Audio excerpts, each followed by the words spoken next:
1. Computer. Trousers. Trainers. Sandals. Sweater. Cardigan. 2. Bird. Shirt. Skirt. T-shirt. Actor. Cinema. First. Painter. Third. Arrive. Fashion. World. University. Picture. Working. Prefer. 1. What are you doing? I'm sending a message to Sarah. 2. My brother is doing a 2-month course in the UK. 3. In this picture, the woman is standing near the window. What do you do? I work for Microsoft.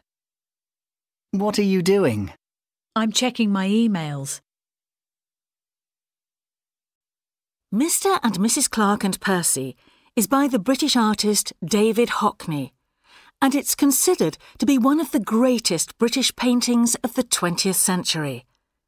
It was painted in 1971, and it's a portrait of two of his friends, Ozzie Clark and his wife Celia, and their cat Percy. Ozzie Clark and Celia were fashion designers, and they had a very successful clothes shop in London. In the 1960s, they dressed a lot of the famous pop stars of the time, including the Rolling Stones and Eric Clapton. Hockney painted Ozzie and Celia a few months after they got married in their flat at Notting Hill in London. He painted them in their bedroom because he liked the light there, and on the wall on the left of the window you can see one of his own paintings. Mr. and Mrs. Clark and Percy is a very big painting, approximately 3 metres wide and 2 metres high. The couple are wearing typical clothes of the late 1960s. Celia is wearing a long dress, and in fact, she was expecting a baby at that time. Her husband isn't wearing any shoes, and he's putting his feet into the carpet. This was because Hockney had a lot of problems painting his feet. He just couldn't get them right. Hockney said that his aim with this painting was to paint the relationship between the two people. Traditionally, when a painter paints a married couple, the woman is sitting down and the man is standing up. In this painting, the man is sitting and the woman is standing. Usually in a painting, the married couple are close together. But in this painting, they're separated by a big open window, which symbolises the distance between them. The white cat sitting on Mr. Clark is a symbol of infidelity. It seems that Hockney didn't think that their marriage was going to be very happy, and in fact the couple got divorced 4 years later. Celia often posed as a model for Hockney, but she says that this painting, his most famous picture of her, is not her favourite. She said, "It's a wonderful painting, but it makes me look too heavy." In 1996, 25 years after this picture was painted, Ozzie Clark died. He was murdered by his lover in his Kensington flat. 1. There are 2 people in the room. 2. The woman is standing on the left and the man is sitting on the right. 3. In the middle of the painting, between the man and the woman, there's an open window. 4. A white cat is sitting on the man. 5. There's a carpet under the man's chair. 6. There's a telephone on the floor behind the man's chair. 7. Next to the telephone, there's a lamp. 8. In front of the woman, there's a table and a vase with flowers in it.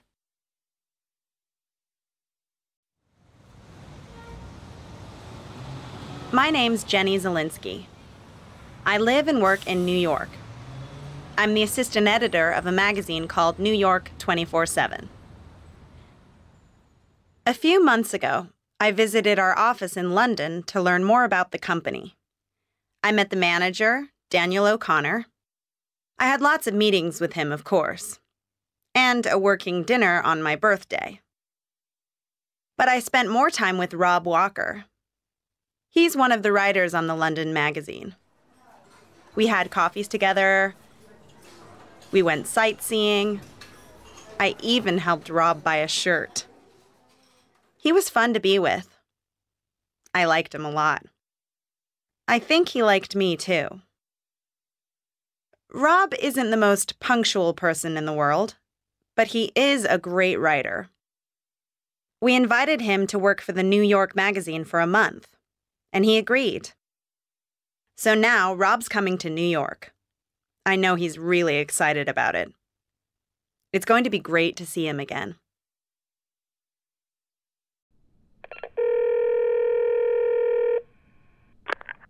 Hello, reception. Hello, this is room 613. How can I help you? There's a problem with the air conditioning. It isn't working, and it's very hot in my room. I'm sorry, sir. I'll send somebody up to look at it right now. Thank you.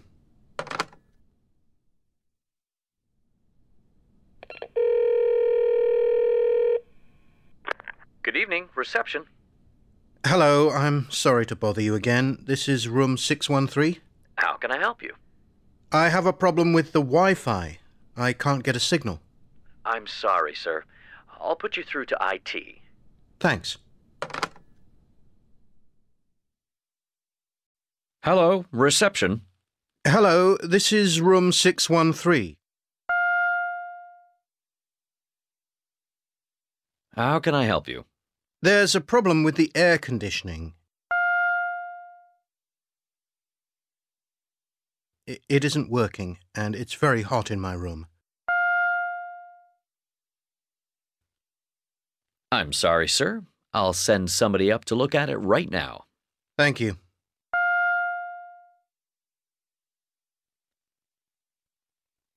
Good evening, reception. Hello, I'm sorry to bother you again. This is room 613.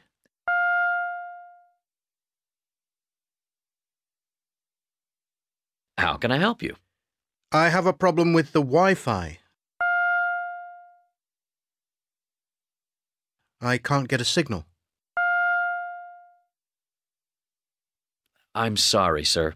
I'll put you through to IT. Thanks.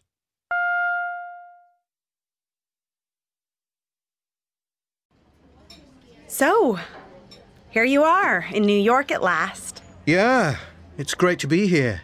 It's really exciting. And how's your hotel? It's fine. My room is really nice. Do you have a good view from your room? I can see lots of other buildings. Tomorrow I'm going to show you around the office and introduce you to the team. Barbara's looking forward to meeting you. You remember Barbara. My boss. Oh, yeah, sorry. And then you can start thinking about your blog and the column. Have you got any ideas yet, Rob? Rob? What? Sorry, Jenny. You must be really tired. Yes, I am a bit. What time is it now? It's 9 o'clock. 9 o'clock? That's 2 o'clock in the morning for me. Oh, let's finish our drinks. You need to go to bed. I guess you're right. So I'll see you in the office at 11 in the morning. At 11? Is that okay? It's perfect. Thanks, Jenny. There's just one thing. What's that? Don't be late. By the way, it's great to see you again. Yeah. It's great to see you too. Here you are at last. It's great to be here. Do you have a good view?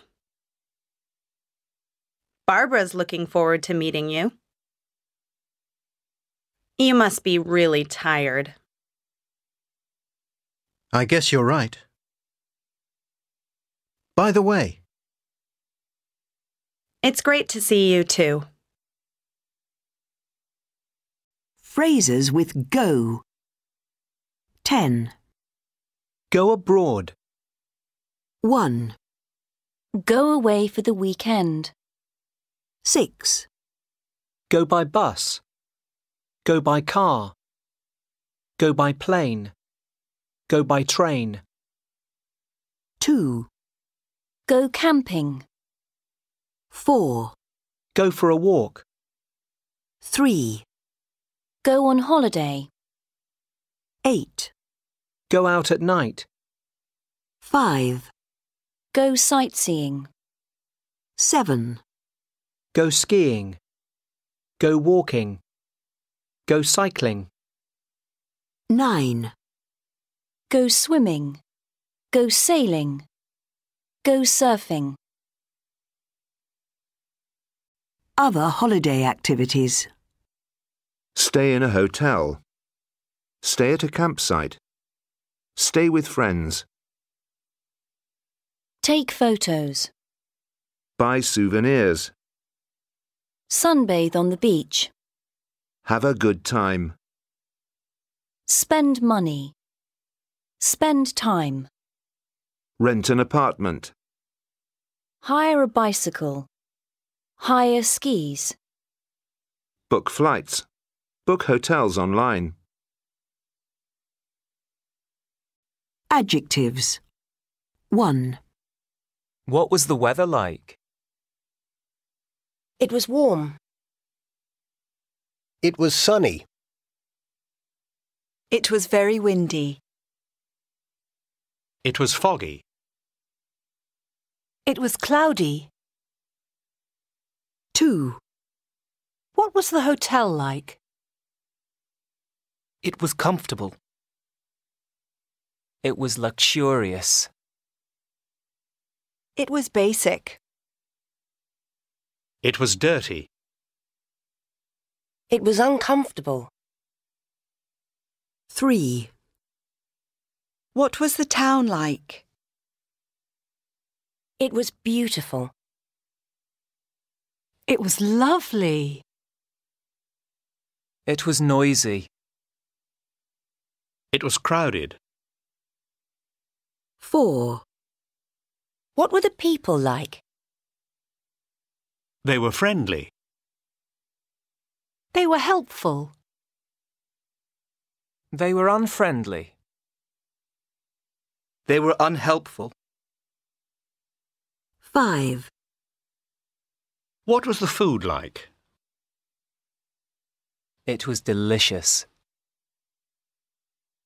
It was nothing special. It was disgusting. Mia. It was a really terrible holiday. It was my fault. I mean, I wanted to go to Thailand, but I knew before I went that I didn't really want to have a serious relationship with Joe. And the holiday just showed how different we are.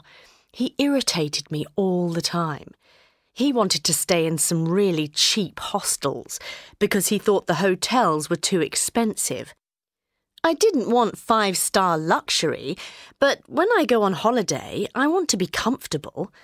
The places where Joe wanted to stay were very basic and had very small rooms. There's nothing worse than being in a very small room with someone when you're not getting on very well.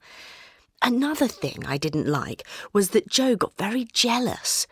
When you're travelling, part of the fun is talking to other travellers, but he hated it if I talked to other people, especially other men. And then he kept taking photos, hundreds of them. Every time we saw a monument, he said, "Go and stand over there so I can take a photo." I hate being in photos. I just wanted to enjoy the sights. The holiday was all a big mistake. Never go on holiday with a boyfriend if you're not sure about the relationship. It's sure to be a disaster. Linda. Oh, it was a wonderful holiday. I loved every moment. Venice is just a paradise. We did everything. We went on a gondola, we saw all the museums, and we had some fantastic meals. And you know, everyone says that Venice is expensive, but I didn't think it was. It wasn't an expensive holiday at all. I thought it was quite reasonable. We all got on very well. I think I'm going to suggest to Isabel and Laura that we go on holiday together again next year. I stayed with friends. I didn't stay in a hotel. Did you stay for the weekend? Yes, I did. Where did you stay? We went to Brazil on holiday. We didn't go to Sao Paulo. Did you go to Rio? No, we didn't. Why did you go there? Tie. T. We booked a holiday. We walked around the town. Dog. D. We sunbathed on the beach. We argued about everything. Id. We rented a flat. We decided to break up.